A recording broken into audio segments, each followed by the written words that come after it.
What's going on, guys? All right, we are doing our final division previews tonight. We are doing the NFC and the AFC West, and we have a special guest coming to join us as well, so stay tuned.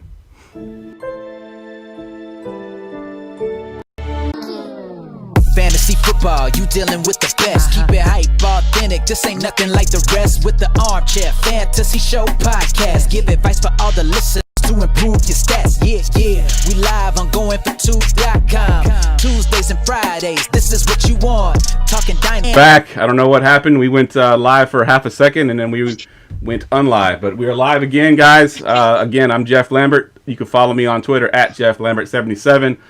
We are live every Wednesday night on Periscope, Facebook Live, and YouTube. Syndicated in all your major podcast networks, and of course in the streaming in the Going for Two app for iOS and Android. I'm here as always with my co-host, Mr. Ryan Searfoss. Ryan, how you doing tonight, man? Good, man. Minus our one bit of news that has me super depressed this week. We'll get to that in a minute, but really good other than that. Good stuff, good stuff. And also, we have a full panel tonight. We have joining us from the Dynasty Nerds. You can follow him on Twitter at Oklahoma Doug. Mr. Doug Bevels. How you doing tonight, Doug? What's up, Jeff? What's up, Sarah Foss? Hey, what did this fish say when it hit the wall? Damn. What's up, guys? Thanks for having me. Yeah, man, definitely. I think, Doug, last time you were on was for the draft, right? That's when you came on last?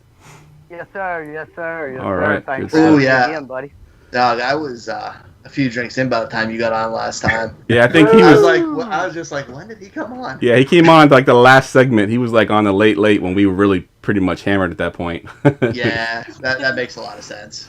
All right. Also joining us, first time guest, first time on any podcast actually, coming from the squad fantasysports.com. You can follow him on Twitter at Real Rhinos. Ryan Loesch. How you doing tonight, Ryan? I'm doing great tonight, Jeff. Thanks for having me. Ryan, what's up? Doug, how you guys doing? Good, man. I'm glad to finally get you on a show. Glad to finally be here. Yeah, like I told you off air, man, with that voice, you should be doing podcasts more often, man. Like you got the straight radio voice. Now that I got the setup. Yeah, now that I got the setup, I think I'll be joining a little more often. You know what I mean? Definitely. Oh, yeah. And also joining us tonight, Sports Better, part of BUSR, like I am. Her first time on the podcast, also her first podcast ever. Nicole Weston, you can follow her on Twitter at BankrollBarbie. Nicole, how you doing tonight? It is a beautiful night. We have some UFC going in the background, but I'm trying to avoid looking at it. Nice. It's going great. I'm so happy to be here with you guys. Good stuff. You got anything riding on that UFC game or the UFC fight? You know, I'm going to take the main one. I'm going to take guitar. Nice. Good stuff. All right, let's just go around the room really quick and kind of get a little bit of background from everybody. Doug, we'll go to you first and over at Dynasty Nerds. What it is that you do over there?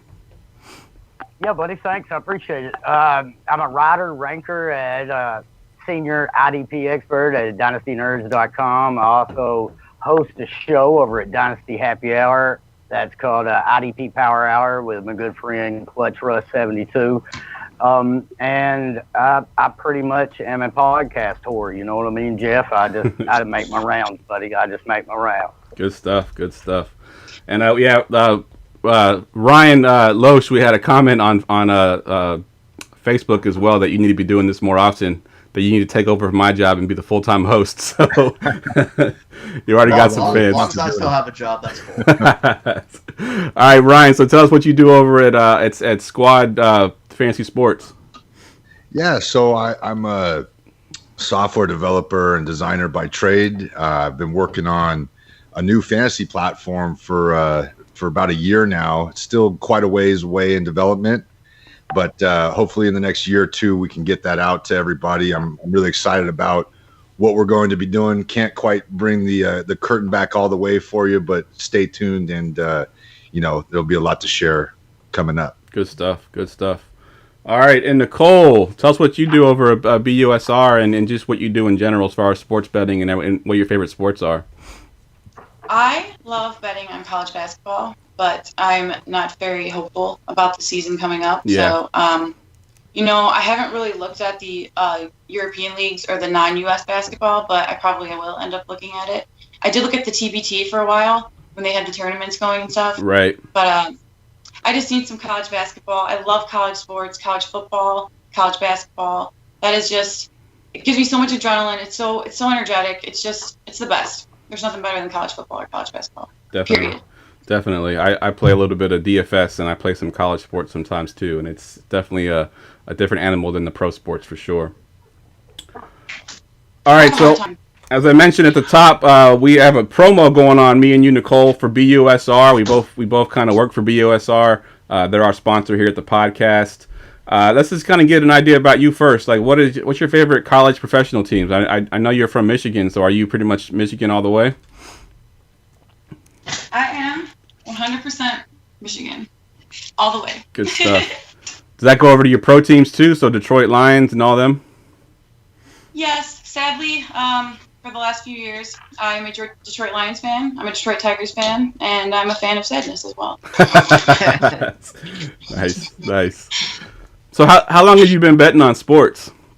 Before I was 21, probably around like 18, 19, but like doing it in a way where it's kind of like a lifestyle. I just moved to Vegas in October, and it's been a few months, and it's just incredible. It's way different than living in Michigan. I know that they did just legalize sports betting, but I really didn't want to wait around. There was kind of some stuff that kept going back and forth, and for a minute I thought it might not even pass. But yeah, it's just so great to be in Vegas. It's a lot easier to do what I need to do. So yeah, I feel like I'm gaining momentum.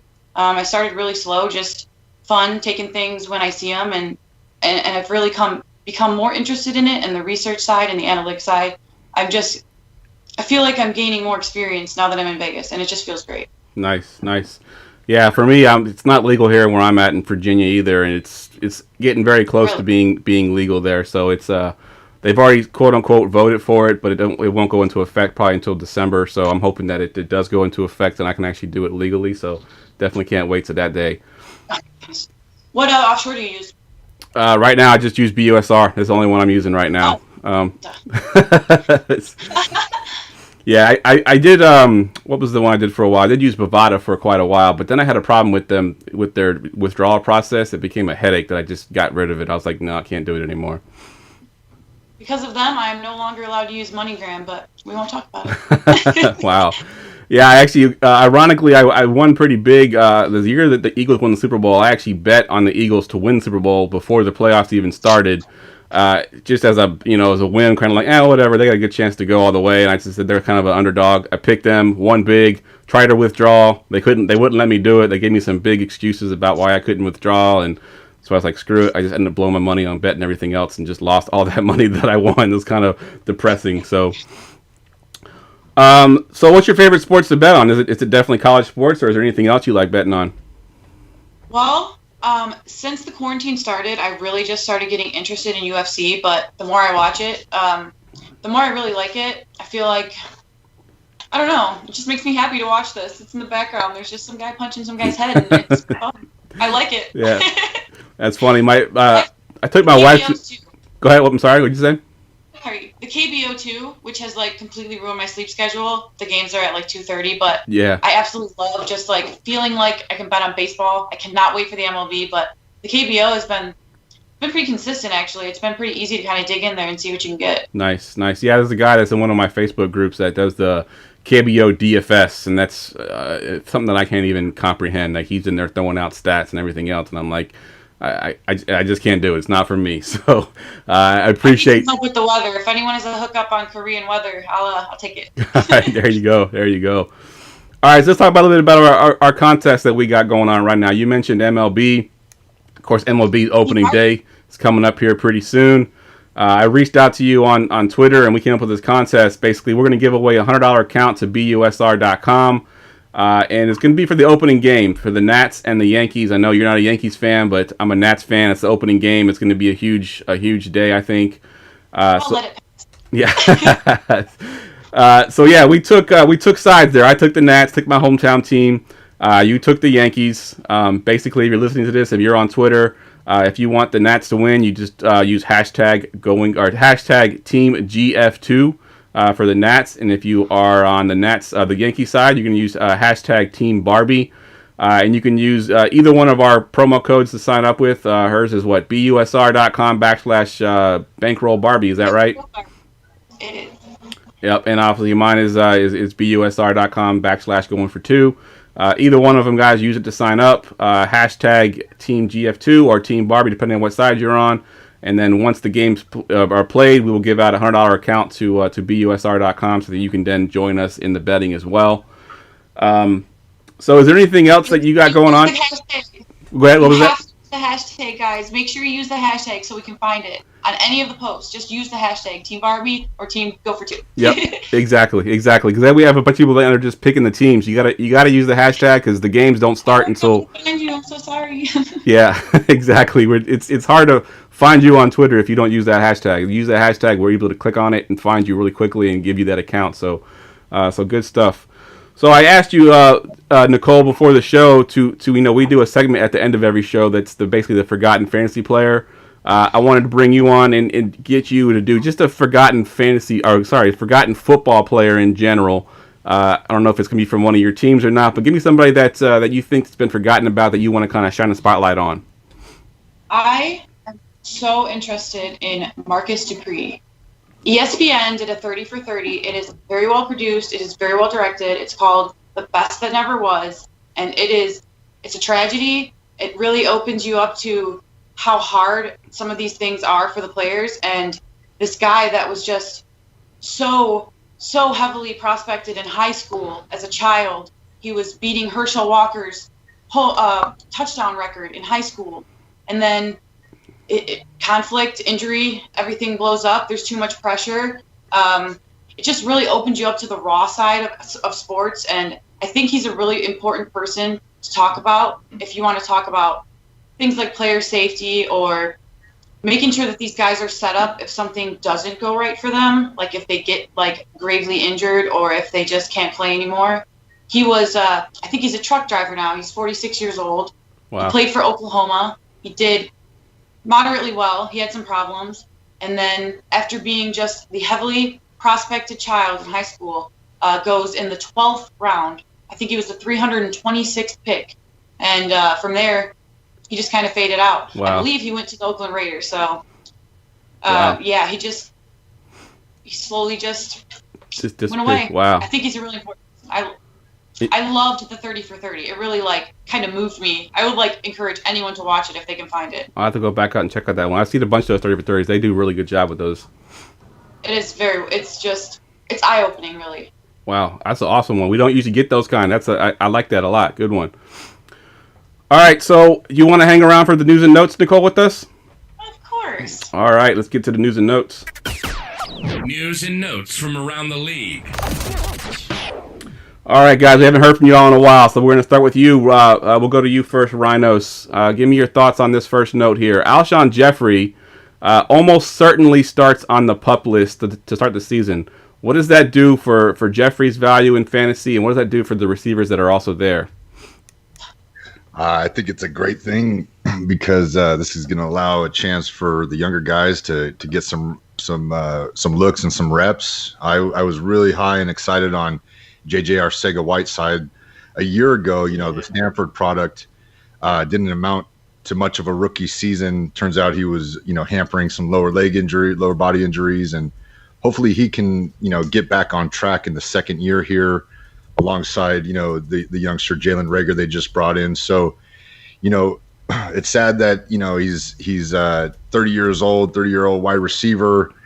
I don't know if he's ever going to come back to form. So as far as from a fantasy perspective, I kind of just want him to go away, and so we could focus on the newer blood. And I'm even excited about Greg Ward, who I don't feel gets enough mention. I still think he's going to be the starting slot receiver for the Eagles, and somebody that's probably free on the wire right now for you. Yeah, good call there. What about you, Ryan? What are your thoughts on this situation with Alshon Jeffrey? I mean, I groaned when he said J.J. Arcega-Whiteside because we're going for two chat because he's talked about quite a bit in our chat. Way too much. I hear about him way more than I should. I mean, the Alshon thing's not really surprising. I'm not happy about it, but it's gonna let Jalen Reagor shine. It's gonna get those tight ends involved. So get those other young wide receivers. And I think it's good for Wentz because it's going to let him kind of just spread it and figure out who he likes. But I think it opens the door wide open for Jalen Reagor. So I'm excited about that because he's just electric. Doug, what are your thoughts? You think if there's any kind of buy low window for Alshon Jeffrey? Does he come back and be a decent fantasy player, or should we just give up on him altogether? I'm cutting bait, and to be honest with you, Jeff, I was before this. A guy kind of piques my interest there is Marquis Goodwin. They pursued him there from the Niners, with all this going on, and he's a guy that can stretch the field and could be the guy that replaces him because they went out and got him for something, as of cost. So I'm kind of looking Marquis Goodwin's way, and it moves Jalen Reagor up for me for sure. Yeah, I like that call on Marquis Goodwin because with this shortened season, this shortened off season, you're going to have guys that are like rookies or even second-year players are going to be behind the learning curve there. You got a guy like Goodwin who's a veteran who can just step in and do his thing. So definitely an advantage for them as well. And like you said, they did go out and get him. I know he's kind of been under the radar, but they did trade for him during the draft. So there's a reason they went out and got him. So I think he can definitely be a sleeper there in that offense. Nicole, what are your thoughts on this? Go ahead. I'm sorry. Too crowded there in San Francisco. The Eagles needed a player. Good trade there. It wasn't necessarily that Goodwin has lost a step or anything like that. It's just too crowded there in San Francisco. So, they gave up on a guy that was maybe lowest on what they had already had. Agreed. Nicole, what are your thoughts on this Eagles team that dealt with injuries last year with the receiving core? What are your thoughts on this receiving team?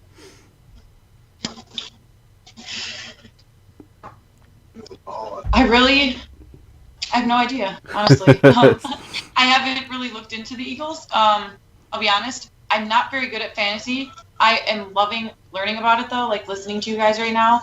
And, I just need to get better at it before I can do any of that stuff. All right, good stuff. Really. Good stuff. All right, yeah, no biggie. Let's get to the next one here. We got Kelvin Hartman tears his ACL, which Kelvin Hartman wasn't really fantasy relevant, but it might open the door for some of these younger guys. He is a younger guy, man. Yeah, he is a younger guy. You're right, but there's a bunch of younger. That whole team's full of younger guys. I mean, they're all pretty much second year and first year players. So Ryan, we'll go to you first since you stepped up to talk first. Kelvin Hartman tears his ACL. What does that do for everybody else in that receiving core? I guess it's okay for them. I just hate it because Harmon was somebody I think I've talked about the last 5 podcasts breaking out. He was my wide receiver 2 rookie last year. But yeah, it helps everybody. It's going to get Sims involved. It's going to get, I guess it's an upgrade, but I hate it for the offense. He was their big-bodied red zone threat, and they really don't have that now. Probably like Steve Smith. I think Sims is going to be the guy to really step up, but it sucks. And then Gandy Golden's the other one to keep an eye on because he can play in that role as well. Yeah, I like Sims. I've been buying Sims in all my leagues pretty deep. I got him in the Scott Fish Bowl as well. I'm rocking the shirt tonight. Finished my draft. Got him in the 14th to 15th round. So I'm excited about him. Coming up this upcoming season. Rhinos, what about your thoughts on this receiving team? Right, the Redskins. What are your thoughts on the receivers there? I'm cautiously optimistic about the Washington Redskins. I think the things that Dwayne Haskins are doing in the offseason is going to be the most important thing for that team. Like you guys, I've been high on Sims right from the start. I identified him immediately. I like the way he moved. Reminded me of a young discount Antonio Brown. Yeah, that's what his movement skills remind me of. And so he's the number 2 that I'm targeting heavily everywhere as well. I've got him in most of my dynasty leagues, and I got him for free. I was actually more excited to see the young man from Liberty, Antonio Gandy Golden. I was hoping he would kind of edge out Kelvin Hartman anyway.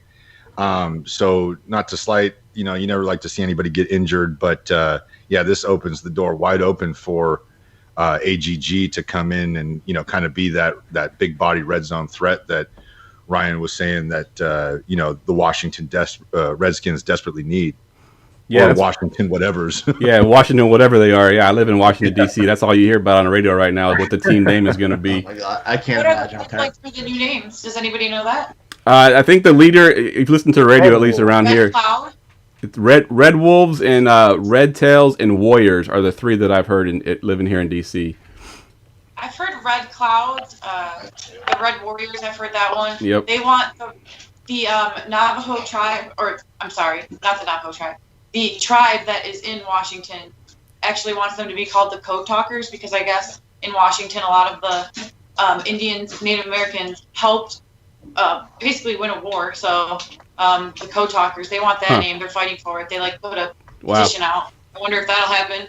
I haven't seen it on any of the odds lists, but that is what they want. Yeah, I've heard that one as well. I think the Red Wolves kind of got a lot of steam because one of the former players brought it up in a podcast, and they asked Dwayne Haskins about it, and he liked the name, and they made a comment about if they name them the Red Wolves, you could just imagine a playoff game with a full stadium, and the whole stadium is howling.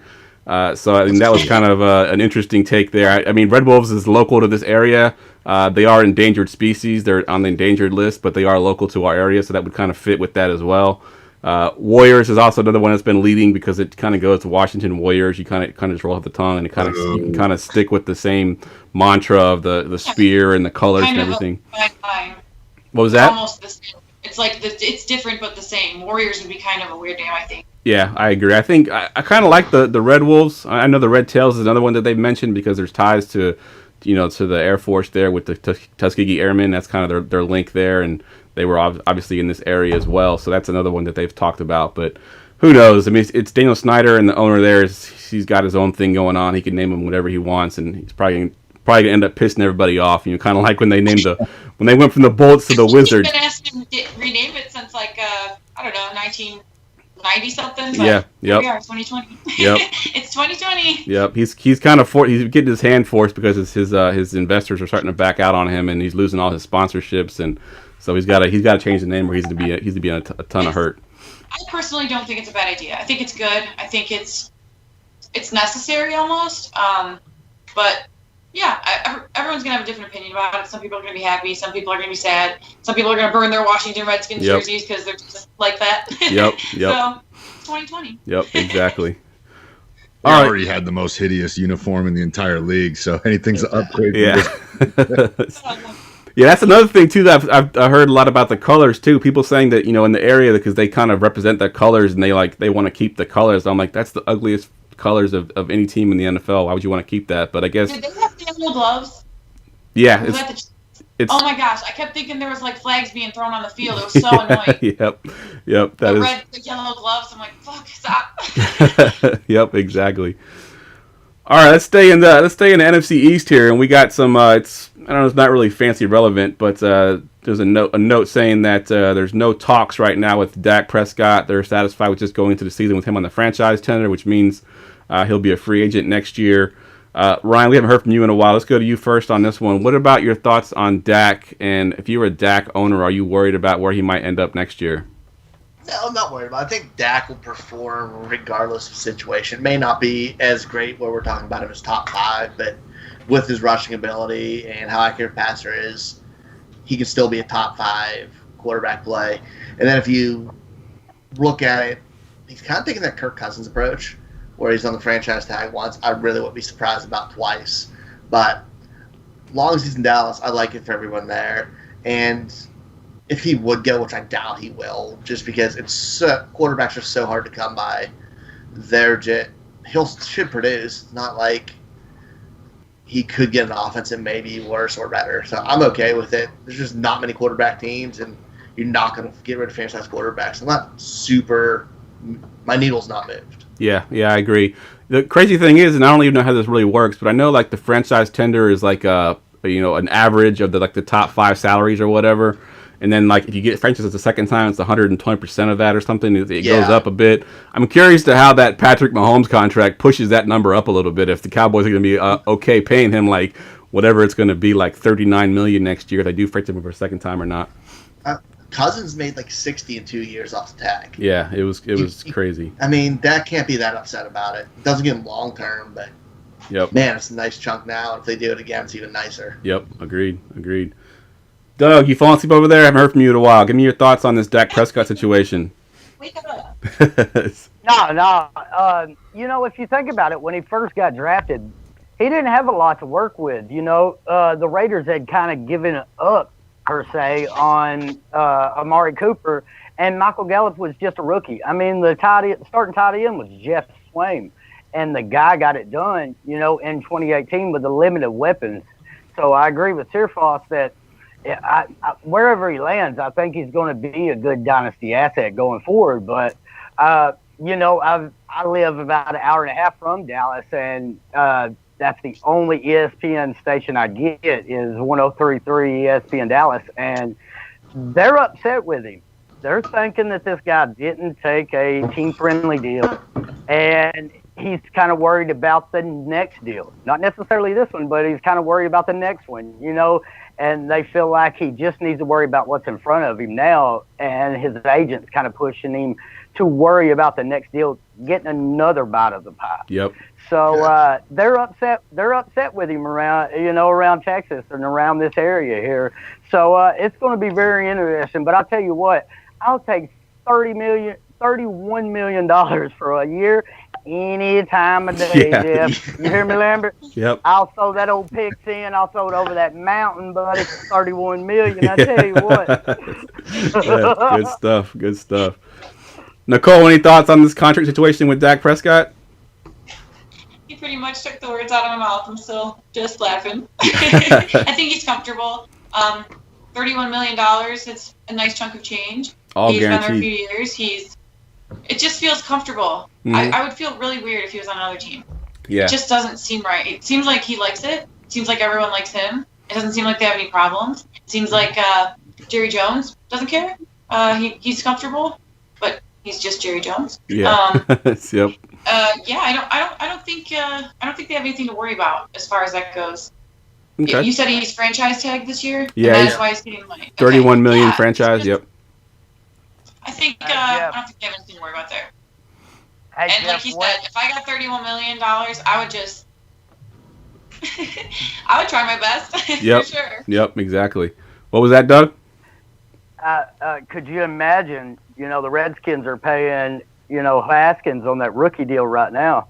And, Nice. a lot of pieces on that offense. Could you imagine Daniel Snyder owning up the money to pay Dak Prescott and getting him in the same division from Wow. Dallas? Yep. How happy that would make Daniel Snyder. Oh, my goodness, man. Yeah. To make Jerry Jones just, roll in the stomach. Oh, man, Yeah, with so that- that's a possibility. with that Haskins don't rivalry- cut it out, man. Yeah, with that rivalry, that would just add to it because around here in DC, when Dallas comes to town, it's Dallas week. Like literally every channel you turn on is about Dallas Cowboys. They don't care how bad the Redskins are, how bad the Cowboys are, whatever. If they're both terrible, if they're both good, it don't matter. The whole town shuts down for Dallas week. It's literally everywhere. So if it was Dallas week combined with Dak Prescott, the starting quarterback for the Washington Warriors or whatever it may be at the time, it would just add even more fuel to the fire of this rivalry. It'd be insane out here. All right, I got one last note to talk about. So I'd written this show sheet up on Monday or Tuesday, and the note at the time said that the Titans were not expected to reach a deal with Derrick Henry. Cut to 2 days later, and they signed Derrick Henry to a 4-year, I think it was like $50 million deal. I think $25 million guaranteed. So things change fast in the NFL. Ryan, I'm gonna go to you to get me opinions on this. As far as I know, you know my love for Darion Evans. What does that do for Darion Evans, and what does it do for Derrick Henry in general for his career? Derrick Henry, it's the best case scenario for him. It's the best case scenario for fantasy with him. That offense is built around what he does well. That's lining up the eye, hitting the middle hard, and just being a workhorse back. It's phenomenal for him. As a fantasy owner, I was ecstatic today. Darion Evans, I don't think it moves the needle much. He's going to be on some passing downs. He's going to get like 15% to 20% market share of the rushes and just be a little change of pace.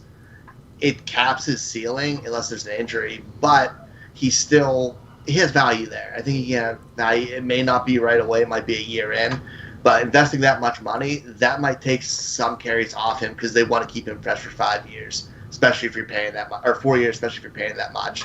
So I think it's good all around for that team and everybody on it. Yeah, I think I'm with you on that as well. I think Darion Evans is value. I think even if Derrick Henry left, I don't know if Darrynton Evans becomes the lead back there anyway. I think that he's not built that way, so I think he is sort of that secondary role, and I think that his value may have taken a little bit of a hit with Henry being there and being as dominant as he is, but not enough that I'm going to end up trying to sell him away. Rhinos, what about your thoughts on this situation? Oh, I'm so happy that King Henry, got paid. He deserves it.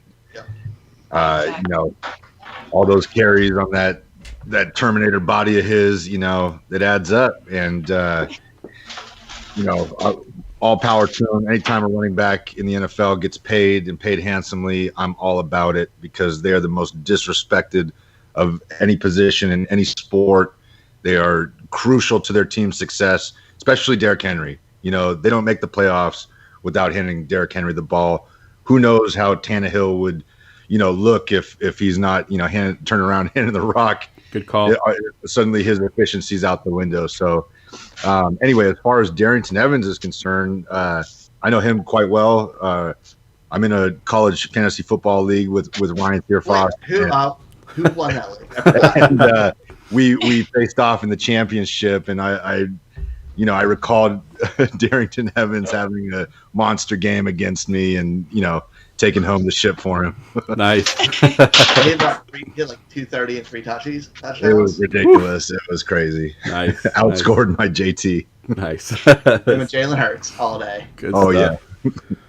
All right, that's it for the news and notes section. We're going to get into these mock drafts here really quick, but I wanted to give Nicole one last time to kind of plug herself real quick before she gets out of here. Give us your URL where we can follow you at, and in your Twitter handle and the whole nine. Yeah, my Twitter handle is BankrollBarbie, and I am available at busr.com/BankrollBarbie. That is where you can sign up to take all of the games that I take. I am just a normal person, really just posting my plays as I take them and take it face value. I'm just trying to spread the love. I just want more people to see it.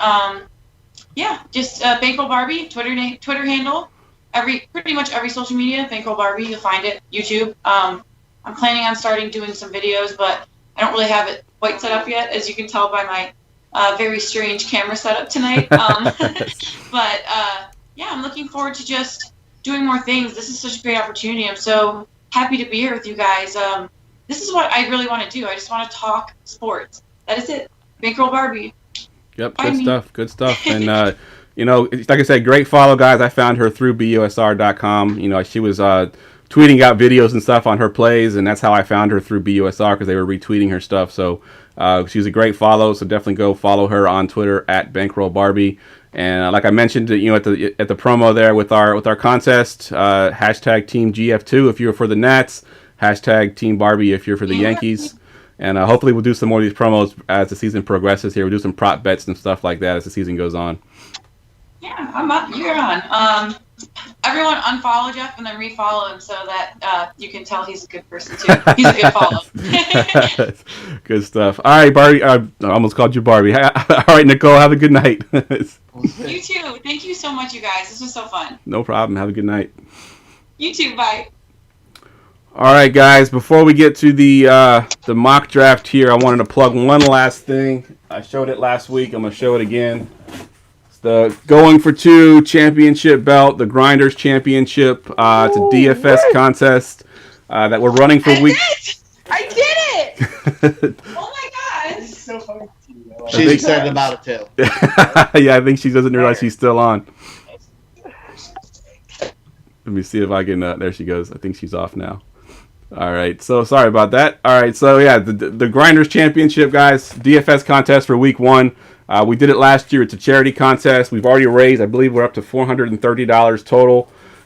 So, just join. You go to goingfor2.com/grinder and sign up there. It'll be on DraftKings for week 1.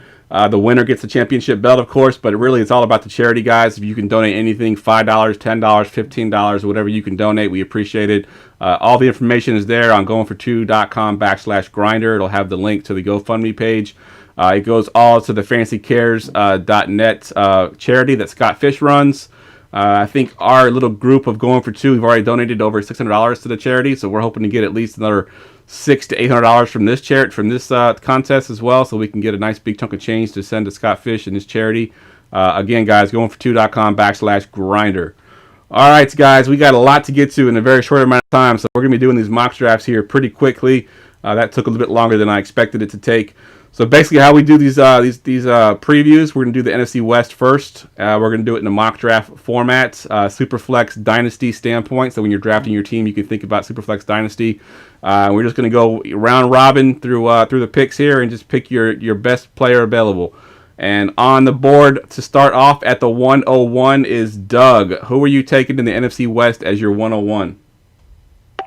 Well, Jeff, I like all four of these quarterbacks in this division, and the running backs are dog crap. So I'm going to stick with the brand, and I'm going to go ahead and take George Kittle there right off the bat. 101, buddy. Nice. Now you kind of hyped it up that you're taking a quarterback, and then you went tight end, man. You threw us a curveball. All right, Rhinos, you got the 102. Who you got? Well, I totally got sniped right there. I was going George Kittle.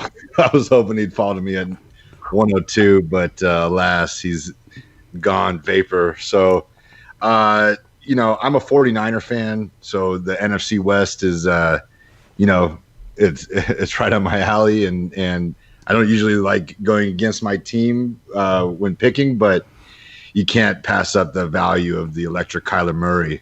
The Konami code that he represents. I believe the Cardinals ran the most plays of any team last year, offensive plays, and that's just in his rookie season. So, I think he finished like QB 7-8 in most formats last year, and man, it's really exciting to think what he's going to be moving forward. You get him these new weapons and a full year in the system. It's the sky's the limit. Nice, yeah, good stuff there. I like that pick. All right, Ryan, you got the 103, man. Where are you going with the 103? I mean, going with the best quarterback in the division, it's Russell Wilson. Russell Wilson's been nothing but consistent and fantastic his whole career, and now you have a second year with a receiver who's a monster like DK Metcalf, healthy Tyler Lockett. He doesn't have to pass much to be a top 5 quarterback, and if they let the reins off with those guys he's thrown to now, whew, yep, he's going to kill it. Yeah, he's been consistent fantasy option for quite a while, and for me, I think even in my regular rankings, I got Kyler Murray and Russell Wilson basically back to back. So great pick. I don't know how you're that good and still disrespected. Like, he's always forgotten that conversation with that quarterback, and he's just been nothing but unbelievable. Yeah, every year you hear about his efficiency and how he can't maintain efficiency, but every year he seems to maintain efficiency. It's ridiculous how well this guy plays. So yeah, he's unreal. He's unfortunately he's in our division, and I know I've had some bad memories of Russell Wilson beating us in the playoffs, but in fantasy, yeah, he's definitely hands down. He's definitely a great pick there. All right, I always give myself the 4th pick in here so that I can kind of think about what I'm going to do before I pick, and it always tends to be a very difficult pick because usually the first 3 guys come off the board pretty easily. So I'm left with Raheem Mostert there, Deebo Samuel's still there. But I'm going to go with probably the best receiver in this division, thanks to the Houston Texans and then trading them to our division. Mr. DeAndre Hopkins, I think that even on a new team, we mentioned the Cardinals last year threw the ball the most of any team, and Hopkins will get his targets. He may not get as many as he got in Houston, but I think he will get plenty of targets in order to be plenty valuable in this format here. So give me DeAndre Hopkins at the 104. Back to you, Doug, for the 105. Well, Jeff, it was going to get pretty interesting there, man. If you didn't take Hartman, I was going to have to decide between Hop and a quarterback, man. But you made that decision for me, and I'm going to stick with what Kyle Shanahan chose, and I'm going to go with Jimmy G here. You got to have somebody throwing Kittle the ball here, and I'm going to pick Jimmy G over Goff just because I think Kyle Shanahan chose him for a reason, and he fits. He's a good pocket quarterback, and I think Jared Goff gets a happy feet a little bit too much. So I'm going to go with Jimmy G here with my second pick, buddy. All right. Nice pick there. I wasn't expecting you to go with Jimmy G there, but as a Niners fan, I can understand it. We got to stand up for our boy. All right. Rhinos, you're at the 106. This one's a little bit tougher of a decision. Running backs are so important in fantasy football, and if we're looking at it from that perspective, I usually am like always thinking about it from a dynasty perspective too. So there's a couple running backs that stand out right now that are, young enough. One's really young. And I think I'm going to go. It's between Kenyon Drake and Cam Akers right here, and I think I'm going to go with the youth and the full 4-year contract ahead of him. Cam Akers, 5-star recruit coming out of high school, underperformed a little bit in college, but that was mostly due to lack of a team around him, and including that horrific offensive line that he had to endure, 3 years and still was able to, produce relatively well. I just think that big things are ahead of him if they can figure out their offensive line in LA. And he should be a tremendous asset. Yeah, I agree there. I think you sniped Ryan, because that's Cam Akers is his boy. He's been talking about Cam Akers all off season, and of course he does play for Florida State, which Ryan's also a fan of. So, Ryan, you got sniped. Where are you going here with your pick at the 107? I'm slightly hurt over that. Thought we were tighter than that. I'm taking DK Metcalf. He's an absolute monster. His upside is the moon. And we have Ross thrown to him. He had 900 yards off only 58 receptions last year and 7 touchdowns. He's a legit threat, and now he's only going to be better in that offense with more experience in it. He's like a prototype of what you'd build a receiver in the lab at. The kid's a monster, and that ceiling's huge, and I'll take that all day. All right, yeah, I love that. Do you think he's the equivalent of what Doug Baldwin was when Russ came into the league? That type of wide receiver? Because Doug Baldwin was on up there, He was, but Baldwin was that run after catch. He didn't force the ball to him. He was open. Okay. I think he's the kind of receiver, not like D-Hop, but in that build where he's going to be. Whoa, just lost Ryan. Where he's going to force the ball, you can throw it into coverage with him, and just expect him to make the play. And he's going to be a red zone monster. Yeah, okay. I agree. I think at one point last year he led the league in red zone targets. I don't think he finished that way, but he still finished up pretty high up there. And he wasn't converting a lot of them early in the season. It wasn't until the end of the season he started getting more and more red zone targets. So if he can keep that up and then convert more of them, he's gonna be a monster for sure. I love DK Metcalf for sure. All right, makes my decision pretty easy then. I'm going running back here. The guy that Rhino's talked about that he did not take, I'm going to take him here, Mr. Kenyon Drake. Dynasty wise, he may not have quite the career that Cam Akers might have as far as length because he is a little bit older. Played in Miami for a while, but I think he's still young enough. Plays in that offense that should be pretty good. He can catch the ball out of the backfield as well. I think that Kenyon Drake's arrow is pointed up. He's on a 1-year deal too, so he's got a chance to really prove it this year that he can actually be the guy that he couldn't do in Miami. So give me Kenyon Drake here at the 108, and Doug, we're at the 109. Well, what are we gonna do here, fellas? The running backs are all gone. I mean, that's pretty much it for running backs, right? I mean, you're not going to take anybody else there. So the injury prone scares me there with Debo. So I'm gonna fade Debo a little bit, and I guess I'm gonna go with who we got. Let me look at the board here real fast. Okay, Cooper Kupp is there. I'm gonna take the guy with. I'm gonna take Tyler Lockett here. It's real close for Bobby Trees for me. Real close on Bobby Trees, man. But I'm gonna take the guy that's also playing wide receiver there. And I know that ain't the greatest dynasty value, but it's the guy that I think can produce points for me right away and step on the field and play. So now I got Kittle, I got Jimmy G, and I got Tyler Lockett. So I'm happy with that. Nice, yeah. Lockett's very consistent as well. I think besides his injury last year, he was pretty good, almost equal to what DK Metcalf did, I think, as far as points on the run. All right, Rhinos, you're up at the 110. I am running to the podium with my pick, and it is the aforementioned Deebo Samuel that was so gifted to me here at the So yeah, his injuries are a bit of a concern. He's got a broken foot that is healing up, He may or may not be ready for the start of the season. I just watched what he did at, from midway on. He was clearly the number one receiver for the 49ers, not named George Kittle. I love what he does after the catch. I love that the 49ers spread him around. He gets carries out of the backfield.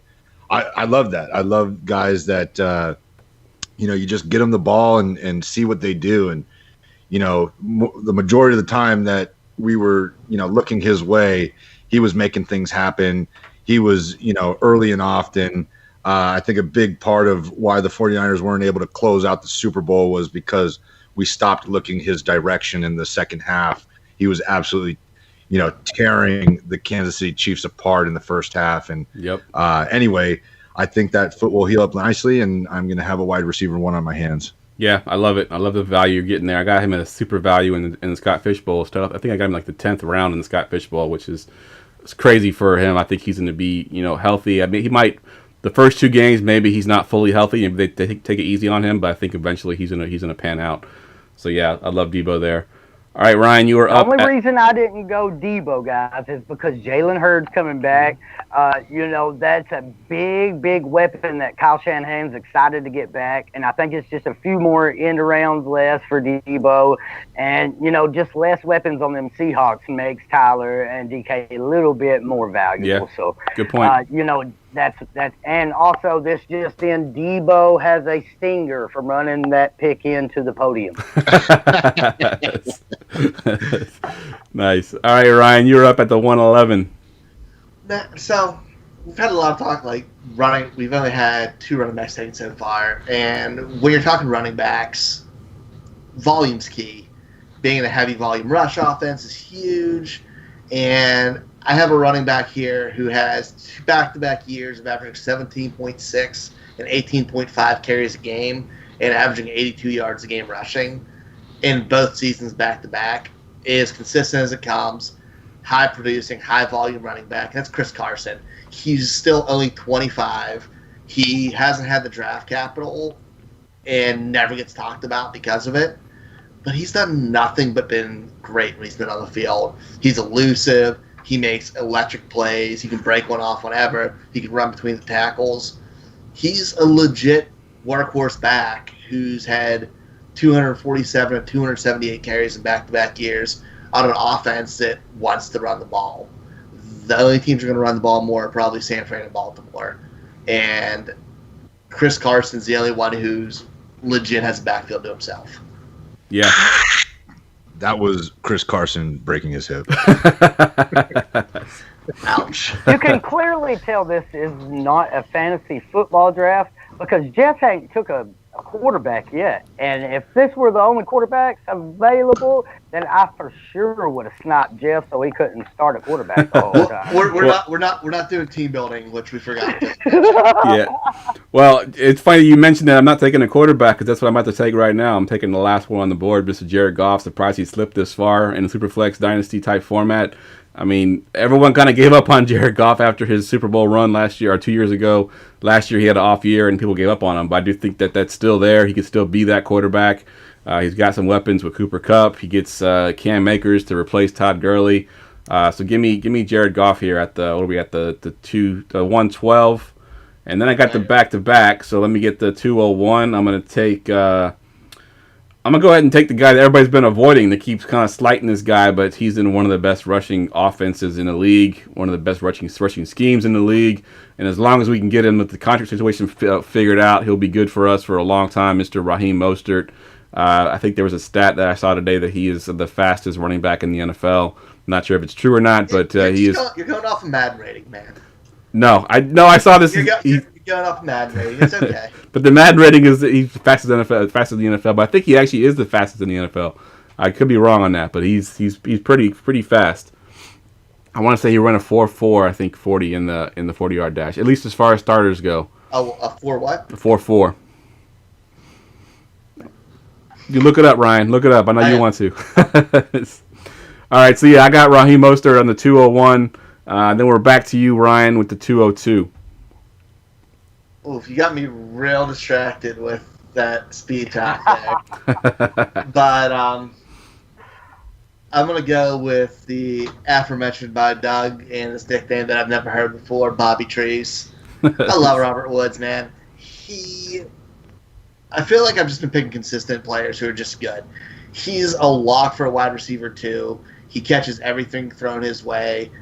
And there's one less big-time receiver there with the movement of Brandon Cooks off the team. So that's more targets his way. It could be Josh Reynolds, yeah, but if you get off, you ask me, Robert Woods is the best receiver there. And the departure of Cooks just opens it up even more for him. Yep, good stuff. All right, we got to fly through these last couple picks here. So we're going with the 203. Rhinos, let's do quick fire. Who you got at 203? Well, logic would tell you to go Cooper Kupp here with the production he's already had. But again, I'm going youth, and I'm going to hedge my bet with Brandon Ayukin. Nice. All right. Doug, you got the 204. Well, Rhino's gifted me there, and I'm going to take Christian Kirk right here, and I guess he'll play running back for me because I ain't touching none of the rest of them. All right, then it's back to me at the 205, and I'm going to go I'm going to go with the tight end. I'm going to go with Tyler Higbee. I've been getting him in all my dynasty leagues. I think Higbee is going to be a pretty good tight end. Maybe not quite as good as we saw last year. Last year he was almost unbelievable those last 6-7 games. So I think he's kind of going to regress a little bit, but I do think he's still going to be a top 10 tight end. So give me Higbee. And Ryan, going to you with the 206. I mean, there's one player that stands up above everybody else, right? That's Cooper Kupp. He has been Jared Goff's go-to heavy volume guy. His dump off. If you're looking at every year, he's averaging 9.2 targets, 10.3 targets, 8.7 targets a game. He gets volume, and he's another guy who, wide receiver too, you're super comfortable with it. You can start him every week. He's going to get you a nice floor. The ceiling may not be as high, but he's still had those kind of games. But love it. He's just a safe bet. Love it. All right, now it's getting kind of interesting here. We're at the 207, Rhinos. What you got here? Is this my last pick? You got one more after this. You get the 211. All right, I'm going to go with the reach here. Even though we're not doing roster construction, I still like to think of it that way. So I feel like I need a tight end right now. I've got my quarterback, running back, 2 wide receivers. I'm going to reach pretty far here and go with the name that not a lot of people are probably acquainted with, but that's Dan Arnold, tight end. Nice. From Arizona. I think that he's going to just get a lot of looks this year, even though the data could probably argue against me. I thought that Kyler and Dan Arnold had a nice rapport at the end of the season, and I hope that they could build off that. And I've heard some buzz out of Arizona saying that that's probably likely going to happen. Nice. Yeah, he's Love me some Dan Arnold. Love me some Dan Arnold. Good stuff.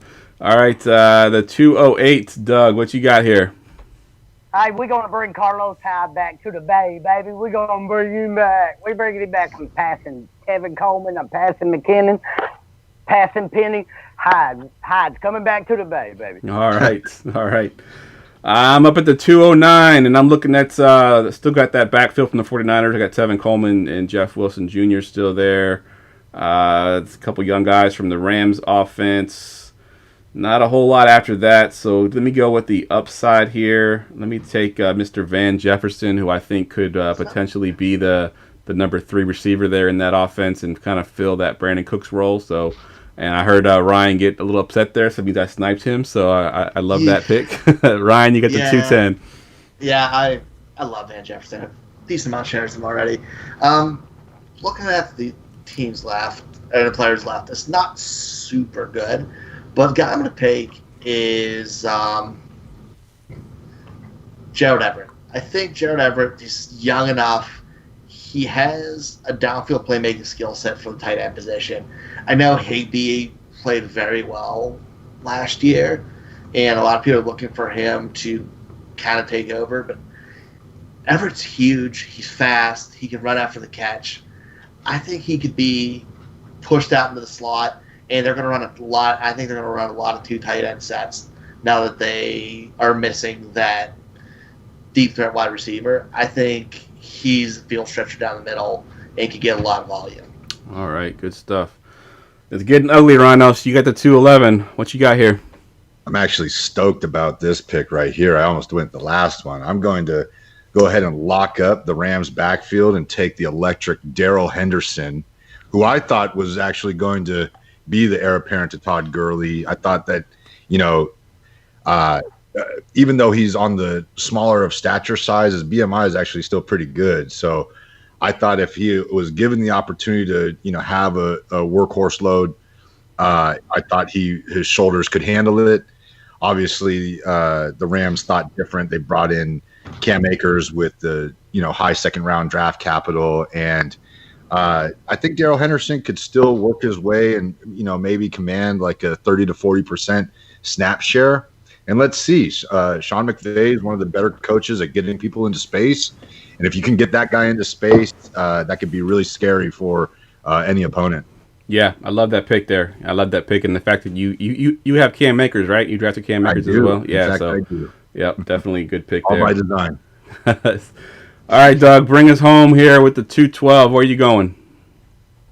I'm going to talk about a guy I just talked about that maybe could play running back for me. I'm going to take Jalen Hurts there, Jeff, and I'm going to round out the Niners there, baby. We bringing another championship to the Bay, baby. Nice. So, yeah, there's still some good players left on the board there. I mean, I know we're not going to go three rounds here, but I do like Telvin Coleman. Jeff Wilson Jr. still there. I do think that one of those guys could end up being, good now that Matt Breida is gone, especially if Mostert does end up getting traded. Larry Fitzgerald, no one took Larry Fitzgerald, the old man, getting disrespected once again, but he's always been good. I think he's like, 57 now, 58, something like that. Almost as old as you, man. Almost as old as me. All right, so we are running extra long tonight, so we're just going to skip the commercial break and go right into the AFC West. Attention, everyone. Let's mock draft. All right, AFC West, guys. Again, dynasty formats, super flex formats, and we don't have to worry too much about roster construction. It's just about best player available. And Rhinos, you got the 101 in this one. Who are you going here? I mean, if I didn't already know. This one couldn't have been an easier slam dunk. I'm going with the most talented quarterback that I've ever seen play, as far as just raw ability, tools, everything that you can want. I was a huge tout of him coming out of Texas Tech. I wanted the 49ers to draft him so bad, and we had the opportunity. This was, of course, before we got Jimmy G in the building. And but it's Pat Mahomes. It's only Pat Mahomes. It's always Pat Mahomes. Yep. The guy is just absolutely incredible. I've never seen anything like it. And, as heartbreaking as it was, we were 10 minutes away from being Super Bowl champions, just a few months ago. And he completely ripped our hearts out. And you couldn't even be mad. Yeah. You're just watching greatness. Just in awe. And, that new contract he just signed is absolutely epic, groundbreaking. It's going to be very difficult to match. And so happy that I got the 101 on this AFC West side. Good stuff. All right, Doug, you got the 102. I'm going to stick to Brandon. I took Kittle at 101, so I'm going to take Kelsey here, Jeff. I'm going to go ahead and take it. Nice. All right, Kelsey at the 102. Ryan, you got the 103. Man, I was expecting you to take somebody else and made my decision really, really hard. I don't like tight ends. Yeah, There's two of them. So I'm between Tyreek Hill and Josh Jacobs. They're both young, talented, and Tyreek Hill's attached to Patrick Mahomes, which is a beautiful thing. But I'm going to go Josh Jacobs here. They proved last year as a rookie he was an absolute workhorse. He had 242 attempts in 13 games and had 1,150 yards and 7 TDs. That offense has improved, adding deep threats in Henry Ruggs, adding another good receiver, Brian Edwards, so they're not just single coveraging on Tyrell Williams and stacking the box. Jacobs has that field opened up. They haven't used him as a pass catcher, which he showed he could do at Alabama. He legit has top 5 fantasy potential, and he's only in his second year in the league. The kid's a monster, and he's built that offense in a Gruden's offense. he's just going to shine. Yep. I love that pick there, and that's probably what I would have gone with if I had the 103. I'm going to take the other guy that you almost took here. I'm going to take Tyreek Hill. Obviously, tied to Patrick Mahomes now for whoever knows how long. Anybody tied to Mahomes is going to have fancy relevance. So Tyreek Hill was a beast with Alex Smith. So with Patrick Mahomes as his quarterback, he's going to flourish. He's still young, super fast. Obviously, he kind of broke the NFL. They've since changed their way from going from these big receivers down to these small receivers. Now the Hollywood Brown types now that are out there wouldn't have been able to be out there without Tyreek Hill first. So let me take Tyreek Hill here. And at the 205, Rhinos, we're going back to you. I'm going to go with the number one running back drafted in the NFL this year, and that's Clyde Edwards-Helaire. You want anything and anybody that's going to be associated with Pat Mahomes over the next 10 years. And, when you start thinking about what Brian Westbrook did in Andy Reid's offenses of past and, other running backs that, had tremendous success, he's still going to have to, get past the Damian Williams hurdle in year one. But after that, the guy's proven he can, carry a large workload that he did at LSU, even though he's got the smaller stature. And as far as just like setting up defenders to make them miss, just, baiting them with a certain move and he can follow it up with a combination of, 3-4 different moves and just make them look so silly. I don't even care about the 4.61 40-yard dash.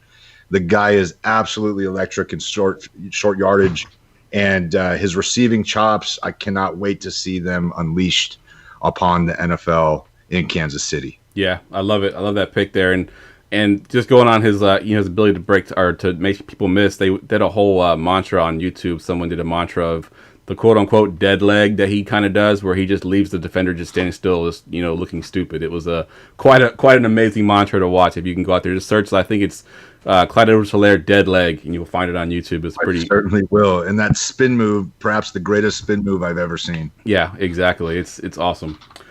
All right, let's see where we at. That was what you're on. Doug. Yeah, we're on Doug with the 206.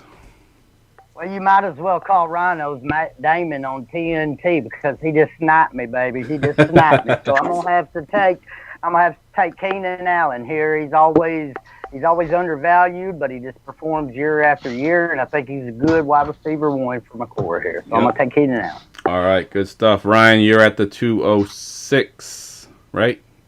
Yes. No, 207. But listen, go with Austin Eckler. This guy was very, very slow to come around on, but they proved that he was a focal point of that offense by re-signing him for decent money. Ryan, we can't see you for some reason. I don't know. Your background is taken over. Oh, there's your head. That was crazy. Yeah.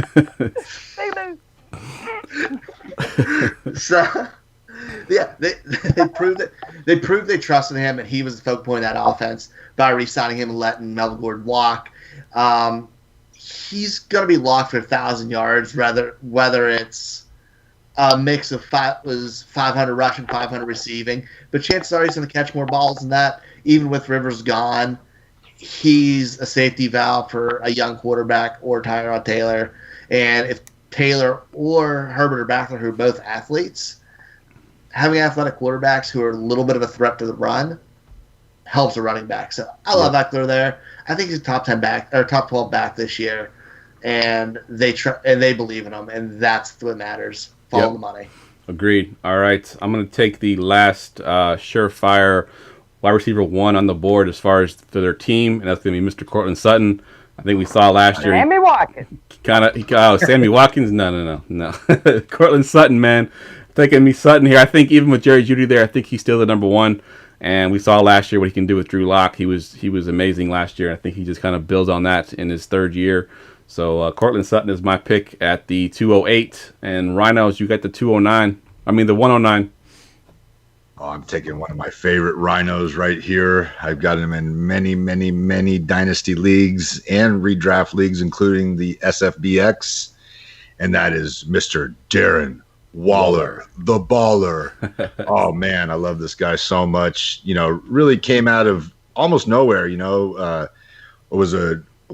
wide receiver kind of project over in Baltimore for a few years.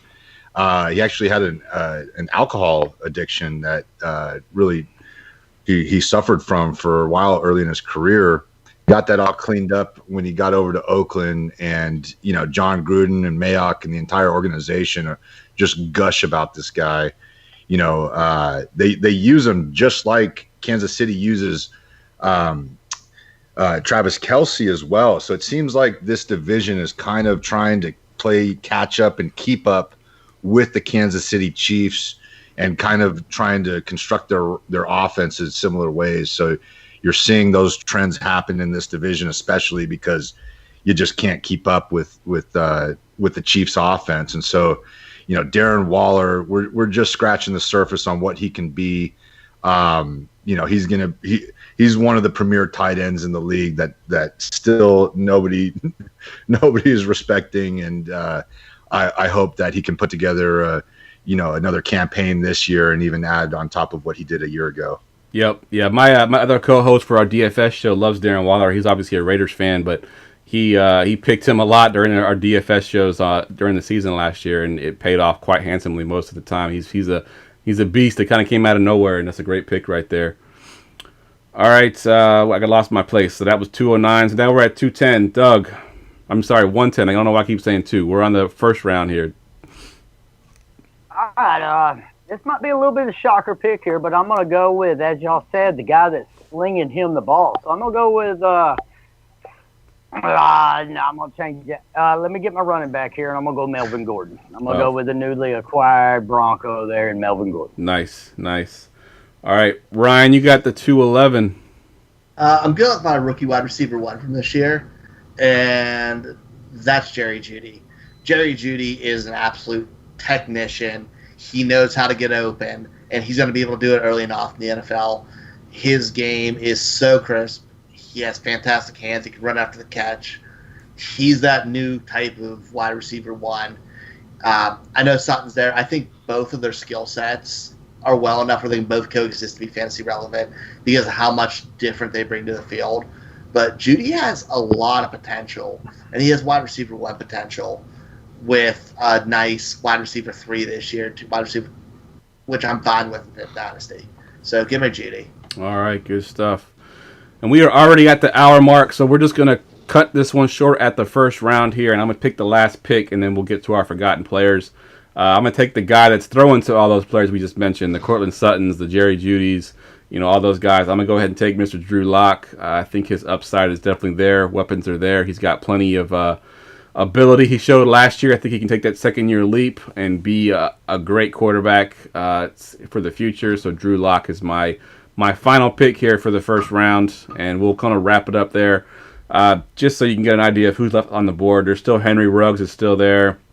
Hunter Renfrow is a popular pick that was going in the Scott Fish Bowl late.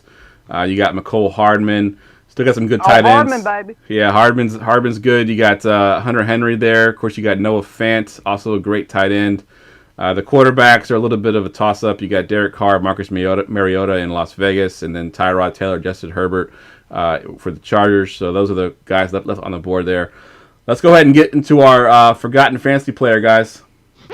Get ready for GoingFor2.com's Forgotten Fantasy Player of the Week. All right, Rhinos, we're going to go to you first since it's your first time on the podcast. Give us your forgotten fantasy player. Oh, my goodness. This one's near and dear to my heart, Jeff.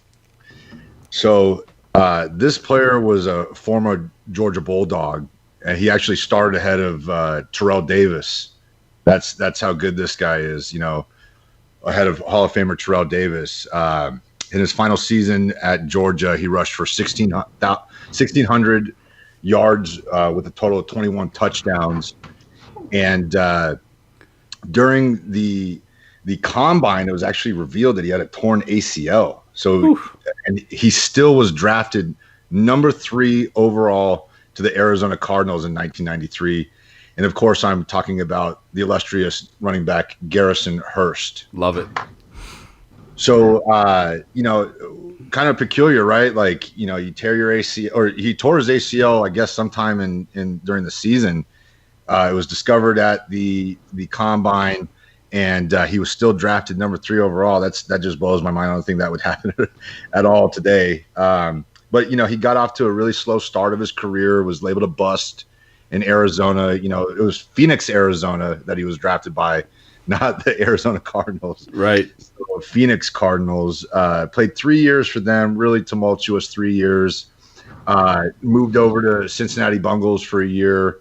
Didn't do a whole lot, and then he arrived in San Francisco.